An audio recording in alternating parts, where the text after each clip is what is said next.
خزمون په دین کې په تعلیم د قرآن باندې اجرت تنخواه مزدوری اغستل جایز دی او که ناجایز دی؟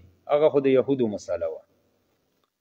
آیا زمونږ په دین کې یو قاری صاحبي او هغه په مدرسه کې وړو ته سبق ښیي، قرآن ورته ښیي که او د دې وړو نه فیس اخلي یا ده ته تنخواه میلاویږي، دا جایز دی که نه؟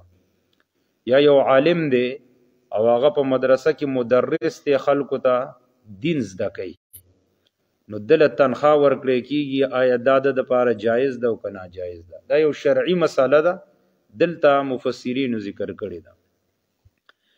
نو په دې کې د امام ابو حنیفه رحمت الله علیه مسلک خدا دی، هغه وایي چې اجرت اخیستل په جایز نه دي.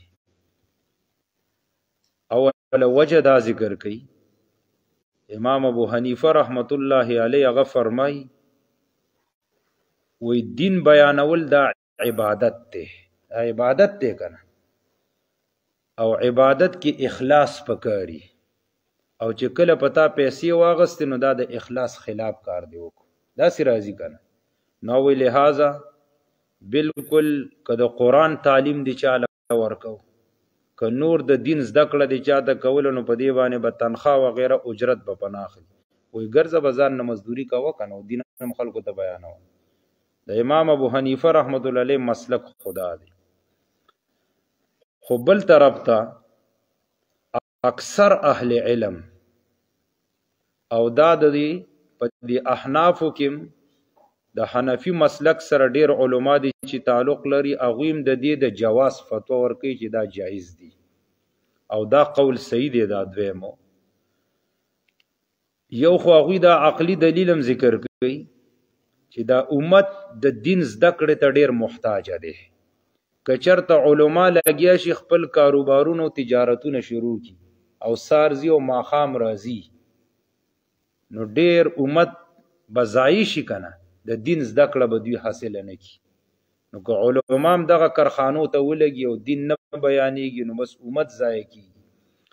دویم، امام بخاری رحمت الله علیه دی حدیث نه دلیل ذکر کړی دی چې دا حدیث په دې دلیل دی.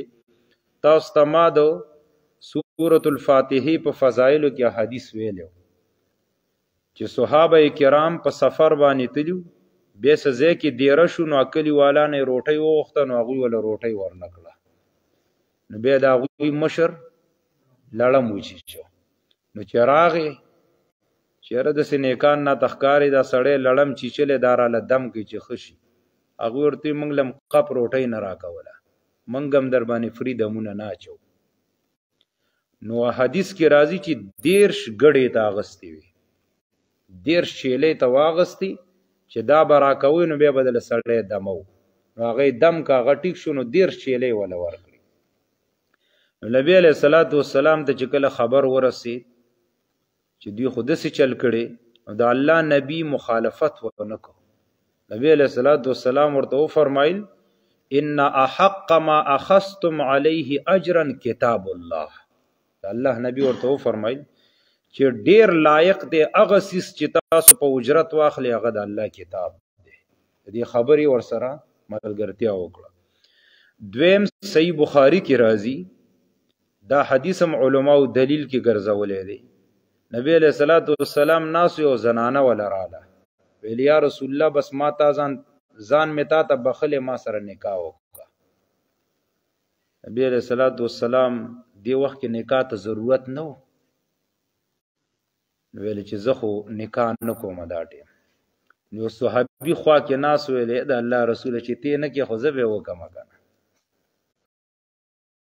بس که تاسو په نکاح نه اخلئ مال یې راکړئ چې زه ورسره نکاح وکړم. نبي علیه الصلاة والسلام هغه ته وي ټیک ده، خو مهر داسې شته که نه؟ ویل یو زوړ څادرګی ده، راسه نور راسه دا رقم نه لګي. ویل زوړ څادر باندې خو دله اوس ښځه نه شو درکولی. قرآن کریم څه حصه خبرې دي ښځې ته ګورې زده کې چې دا دې ورته زده کړو، نو دا داسې شو لکه تا چې دې له څه ادا کړو، مهر دی ادا. نو علما لیکي چې ګوره مهر کې مال پکاري، دلته قرآن کریم د مال په طور استعمال شوی دی. عمر رضی الله تعالی عنہ په دور خلافت کې هم ورکوله، نو په تعلیم د قرآن باندې اجرت اخستل تنخواه